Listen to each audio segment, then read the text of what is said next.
जय Hind defence lovers. आज की टॉप हेडलाइंस कुछ इस प्रकार है। इंडिया में 6800 करोड़ रुपीस की लागत पर very short range air defence missile systems को कर रही है विकसित। Chief of defence staff France के ऑफिशियल विजिट पर। अमेरिका द्वारा पाकिस्तान के बैलिस्टिक मिसाइल प्रोग्राम को सपोर्ट करने वाली कंपनीज पर प्रतिबंध लगाने के बाद पाकिस्तान ने अमेरिका पर दिखाया अपना गुस्सा।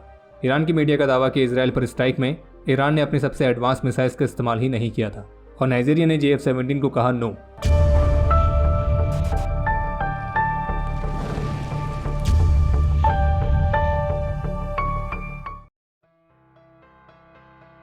लेटेस्ट मीडिया रिपोर्ट्स के मुताबिक Indian army very short range air defence systems को स्वदेशी तौर पर विकसित करने के लिए दो तरह की परियोजनाओं के साथ आगे बढ़ रही है, जिनकी वैल्यू 6800 करोड़ रुपीस से ज़्यादा होगी।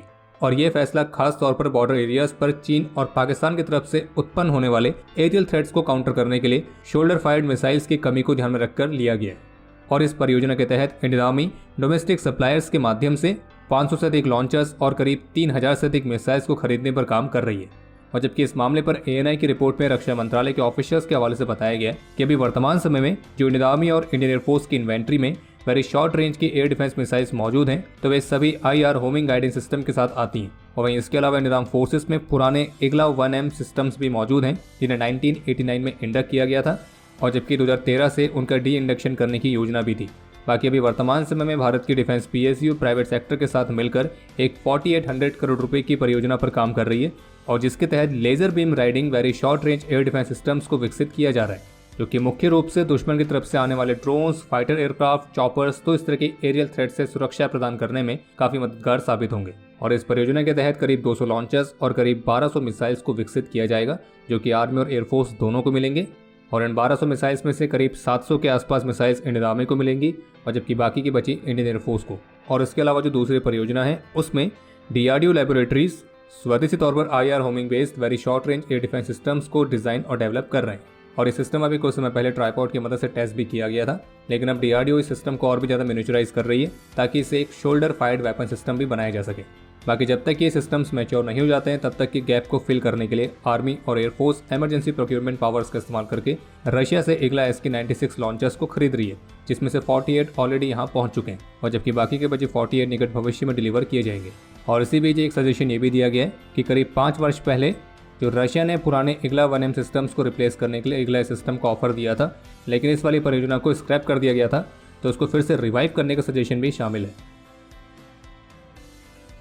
Chief of defence staff general Anil Chauhan France के ऑफिशियल विजिट पर हैं, और उनके इस विजिट का प्रमुख उद्देश्य रहेगा भारत और फ्रांस के डिफेंस टाइज को और ज़्यादा मजबूत करना। और अपने इस विजिट के दौरान भारत के chief of defence staff France के सीनियर सिविल और मिलिट्री लीडरशिप के साथ इंटरेक्शन करेंगे, और इसके अलावा वे फ्रांस की space command, land forces command को विजिट करने के साथ साथ स्कूल ऑफ मिलिट्री में स्टूडेंट ऑफिसर्स को संबोधित भी करेंगे। आज 21 अप्रैल को जम्मू कश्मीर के अनंतनाग में इंडियन आर्मी और जम्मू कश्मीर पुलिस ने एक और IED को समय पर रिकवर करके एक बड़े टेरर इंसिडेंट को टाल दिया है। और जो IED रिकवर किया गया था, फिर इसे बाद में कंट्रोल्ड एक्सप्लोजन के माध्यम से डिमोलिश किया गया। बाकी इसके अलावा एक अपडेट यह है कि अभी जो अमेरिका द्वारा पाकिस्तान के बैलिस्टिक मिसाइल प्रोग्राम को सपोर्ट करने के चलते 3 चाइनीज और एक बेलारूसियन कंपनी पर प्रतिबंध लगाए गए थे, तो अमेरिका के इस एक्शन के बाद इस पर पाकिस्तान की तरफ से प्रतिक्रिया देखने को मिली है, जिसमें पाकिस्तान का ये कहना है कि बिना कोई सबूत को साझा किए पाकिस्तान की बैलिस्टिक मिसाइल प्रोग्राम से जुड़े होने के आरोपों पर कॉमर्शियल एंटिटीज की ऐसी लिस्टिंग अमेरिका द्वारा पहले भी हुई है। बाकी उनका ये कहना था कि अमेरिका के लेटेस्ट मेजर्स के बारे में कोई स्पेसिफिकली वे अवेयर नहीं है। बाकी पाकिस्तान का ये भी कहना है कि हमने कई बार इस बात को पॉइंट आउट किया है कि जिन आइटम्स को लेकर उन पर प्रतिबंध लग रहे हैं, तो वो एक्चुअल में लेजिटिमेट सिविल कॉमर्शियल यूजेस के लिए हैं। हालांकि वो बात अलग है कि पाकिस्तान की स्टेटमेंट उतनी ही लेजिटिमेट है जितना कि पाकिस्तान का ये दावा करना कि वो एक शांतिप्रिय देश है और वो आतंकवाद के बिल्कुल खिलाफ है। और ओसामा बिन लादेन जो कि उनके वहाँ मिला, वो तो खैर पाकिस्तान के मुताबिक इंजीनियर था ना। बाकी अगर आप यहाँ तक वीडियो देख चुके हैं तो वीडियो को लाइक जरूर करें, और हाँ, squadron.in पे जाके नए डिज़ाइंस को चेकआउट करना बिल्कुल भी ना भूलें। लिंक वीडियो के डिस्क्रिप्शन में दिया गया है। ईरानियन मीडिया रिपोर्ट्स के मुताबिक 14 अप्रैल को जो ईरान ने अपने ऑपरेशन ट्रू प्रॉमिस के तहत इजराइल पर स्ट्राइक करी थी, तो इस स्ट्राइक के दौरान ईरान ने अपने सबसे सोफिस्टिकेटेड मिसाइल कैपेबिलिटीज़ को डिप्लॉय नहीं किया था। जबकि दावा यह किया गया कि इस स्ट्राइक में ईरान ने कुछ अपग्रेडेड मिसाइल वॉरहेड्स के साथ अपने पुराने इक्विपमेंट के मिक्सचर को इस्तेमाल किया था। और जहाँ तक ईरान की मीडिया में इस बात को क्लैरिफाई करने का एक प्रमुख उद्देश्य ये हो सकता है कि जैसा कि इसराइल ने क्लेम किया था कि ईरान ने जो स्ट्राइक करी थी उसमें से 99% को इसराइल ने सफलतापूर्वक इंटरसेप्ट करके उनके इस मिशन को विफल कर दिया था। बाकी रिपोर्ट के मुताबिक ईरान के इस स्ट्राइक की पहली वेव में ईरान ने अपने शहीद 136 कामिकाज़े ड्रोन्स को भेजा था। फिर इसके बाद दूसरी वेव में ईरान के रेवोल्यूशनरी गार्ड कोर ने अपनी लॉन्ग रेंज की surface to surface smart cruise missiles launch करी थी। और वैसे आपको बता दें कि ये मिसाइल्स उड़ान के बीच में ही अपने कोर्स को चेंज करने की एबिलिटी रखती हैं। फिर इसके बाद तीसरी वेव में ईरान की तरफ से बैलिस्टिक मिसाइल्स फायर की गई थी, लेकिन इस पूरी स्ट्राइक में ईरान ने अपने सबसे एडवांस मिसाइल्स को इस्तेमाल नहीं किया था, जैसे कि उनकी नई हाइपरसोनिक फतेह सीरीज की मिसाइल्स। और जबकि कुछ इंडिपेंडेंट मिलिट्री ऑब्जर्वर्स के मुताबिक ईरान ने जो स्ट्राइक में बैलिस्टिक मिसाइल्स का इस्तेमाल किया था तो उनमें माइक्रो म्यूनिशन पेलोड्स या फिर फ्रेगमेंटेशन वॉरहेड्स शामिल थे, ताकि इसराइल और यूएस के जो मिसाइल डिफेंस सिस्टम्स हैं उनको इसे इंटरसेप्ट करने में और डिफिकल्टी हो। और जबकि एक्सपर्ट्स का ये भी मानना है कि जो ईरान है वो अपनी असॉल्ट कैपेबिलिटीज़ को बहुत तेज़ी से रेनोवेट कर सकता है बिना मिसाइल्स को रिडिज़ाइन किए, उनके वॉरहेड्स को केवल ऑप्टिमाइज़ करके। और आपको बता दें कि ईरान के पास सेजेल, खौरमशर 4, शहाब 3, हज कासिम, पावेह, गदर, खैबर शेकन, तो इस तरह के एडवांस मिसाइल्स भी उनके आर्सेनल में मौजूद हैं।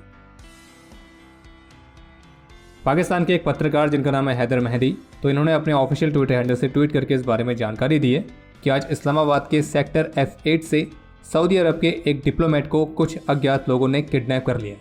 बाकी पाकिस्तान की जो पुलिस है वो उनकी तलाश में जुट गई है और जगह जगह पर चेक पॉइंट्स बनाए गए हैं। बाकी अभी जिससे मैं वीडियो रिकॉर्ड कर रहे हैं तो इस पूरे मामले पर पाकिस्तानी ऑफिशियल्स की तरफ से कोई कमेंट देखने को नहीं मिला है। पर ये तो आप सभी जानते हैं कि पाकिस्तान में तो चलता ही रहता है कि जो भी पाकिस्तान के अथॉरिटीज़ का साथ ना दे या उनके खिलाफ जाए या उनका सपोर्ट ना करे तो अक्सर वो लोग गायब होते रहते हैं। और फिलहाल इस पूरे मामले पर पाकिस्तानी ऑफिशियल्स की तरफ से कोई कमेंट आएगा तो उस पर हम आपको अपडेट दे देंगे। और क्विक अपडेट्स के लिए आपको बताइए कि आप हमारे टेलीग्राम चैनल से जुड़ सकते हैं। बाकी कुछ ऐसी भी रिपोर्ट्स देखने को मिली हैं कि नाइजीरिया ने जंग फाइटर यानी कि JF-17 थंडर तो इसकी पुअर परफॉर्मेंस से सबक लेते हुए इस एयरक्राफ्ट के साथ आगे ना बढ़ने वाले फैसले के साथ अब इटली से 24 M346 FA लाइट कॉम्बैट और ट्रेनर जेट को खरीदने का फैसला लिया है। नाइजीरिया ने 2021 में 3 JF-17 लिए थे, लेकिन जैसा कि इसको बेचने वालों ने इस एयरक्राफ्ट की कैपेबिलिटीज़ को लेकर दावे किए थे तो वो जो दावे थे वो एक्चुअल में वैसे साबित नहीं हुए। यहाँ तक कि ये जो एयरक्राफ्ट हैं ये इंसर्जेंट ग्रुप्स के खिलाफ भी प्रभावी साबित नहीं हुए और इसलिए तो कहते हैं कि चाइनीज़ माल की कोई गारंटी नहीं होती। खैर, बाकी अब समय है आज के इतिहास का। आज के दिन 1988 में ऑपरेशन पवन के दौरान अपने अदम्य साहस और वीरता का परिचय देते हुए लेफ्टिनेंट कर्नल अभिजीत सिंह सैखों वीर गति को प्राप्त हुए थे और इन्हें मरणोपरांत वीर चक्र से सम्मानित किया गया। आज के दिन 1968 में 6 असम राइफल्स के राइफलमैन नर बहादुर छेत्री और 1995 में 18 असम राइफल्स के राइफलमैन जोगिंदर प्रसाद ने अपना सर्वोच्च बलिदान दिया था। आज के दिन 2015 में 19 असम राइफल्स के हवलदार धुरबाग सिंह भी वीरगति को प्राप्त हुए थे। बाकी आपके लिए आज का प्रश्न यह है कि जय बजरंगबली और बिरसा मुंडा की जय या आर्मी के किस रेजिमेंट का वॉर क्राई है। और अब समय है आज के टॉप 3 कमेंट्स का, जो ये रहे आपकी स्क्रीन पर।